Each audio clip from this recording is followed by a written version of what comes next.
Okay, so now we're going to start talking about America on the eve of the Civil War. Basically, the years preceding the Civil War, between 1840 and 1860, are marked by the U.S. divided into three main sections: the North, the South, and the West. The North was in the process of becoming an industrialized economy. It witnessed mass migrations of people living in their agrarian life to move to urbanized cities, and it was a home to Eli Whitney, who invented the concept of interchangeable parts and the cotton gin machine. Interchangeable parts is significant because it cut the cost of production by making everything become standardized, and prior to this, every single part of every single object was unique. So interchangeable parts is pretty important because it basically made everything cheaper. And cotton gin made it easier for slaves to produce cotton, so that's important too. And remember, Eli Whitney was the inventor of both. The South at the time was dominated by plantations that used slaves to produce cash crops. Their entire economy was basically dependent on farming, which is why they supported slavery so much, because they needed slaves to work the plantations. The West was populated because of Manifest Destiny and the Gold Rush. Basically, Manifest Destiny was the American belief that they had a God-given right to expand their boundaries throughout North America, and this concept of Manifest Destiny inspired many people to move westward and conquer as much land as they possibly could, which of course didn't work out favorably for the Indians who were forced to move westward. The gold rush of 1849 happened when gold was discovered in the hills of California, and many people moved to California in hopes of finding gold. Boom towns were established wherever mineral deposits were believed to be located, and after all the minerals had been mined out, those same boom towns instantly became ghost towns, since everybody left where there was no more gold to be mined. Mining, because of the gold rush, was the first main industry of the West, and when all the mineral deposits were depleted, people basically turned to farming. The government gave away land gifts called homesteads to basically entice people to move to the West. President Polk won his campaign for presidency on re-annexing Texas and reoccupying Oregon. Texas belonged to Mexico at the time, and Texas actually declared its independence from Mexico and soon after requested statehood as a slave state.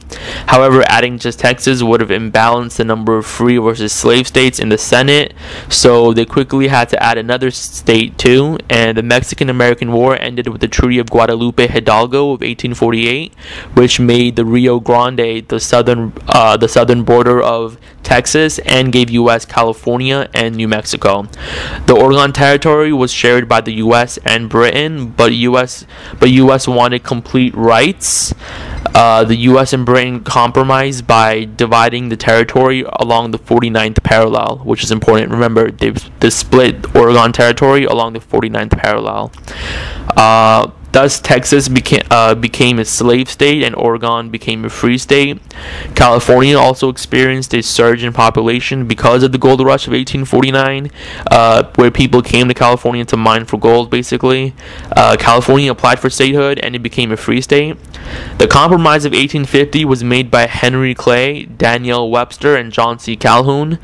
The Compromise of 1850 basically made California a free state. It made Texas a slave state. It divided the remaining territory along the 37th parallel into New Mexico and Utah. New Mexico and Utah were unrestricted, which basically meant that those two states themselves would decide if they wanted to be free or not, and the federal government wasn't going to decide for them. The Compromise of 1850 also abolished slave trading in the District of Columbia. And lastly, it also established the Fugitive Slave Law, which required all citizens in the North and South to help return runaway slaves to their owners. This was controversial because the law was clearly in the favor of the South since it was so pro-slavery. So the North didn't like that, and Southerners were happy. Southerners were definitely happy with the law, but they were unhappy with the fact that they were outnumbered in the Senate, because remember, Oregon was a free state. Stephen Douglas introduced the Kansas-Nebraska Bill of 1854 in Congress, Congress, it basically repealed the Missouri Compromise and granted Kansas and Nebraska statehood. However, it led each locality to decide if it actually wanted to be a free or slave state. Now, because the decision to be a free or slave state was going to be decided by popular vote of people residing in those territories, hundreds of pro-slavery and anti-slavery abolitionists proponents rushed to the regions to swing the vote in their favor, and these people were often very violent with each other and during the demonstrations, and hence comes the term Bleeding Kansas. John Brown was an abolitionist who had led several successful raids. However, he is remembered for his unsuccessful raid at Harper's Ferry, and his goal was to seize weapons to arm a slave uprising. Unfortunately, John Brown was caught and hanged before he could complete his raid at Harper's Ferry. Roger P. Taney, the Supreme Court Chief Justice at the time, passed the Dred Scott decision, in which he permitted slave owners to take their property into any state they wished. It stated that a slave could not run away to a free state in the North, and it expect to be free, because the slave would still be considered property of the slave owner and still have no rights. This obviously outraged the North, who perceived it as a policy favoring the South. The Abolition Movement, which is the anti-slavery movement, basically continued to propel forward. Harriet Beecher Stowe's book called Uncle Tom's Cabin shed a light on the cruelty of slavery. And the Underground Railroad was a network of abolitionists that helped remove runaway slaves from the South to freedom in the North. And that's basically America on the eve of the Civil War. And next we'll talk about Civil War and Reconstruction.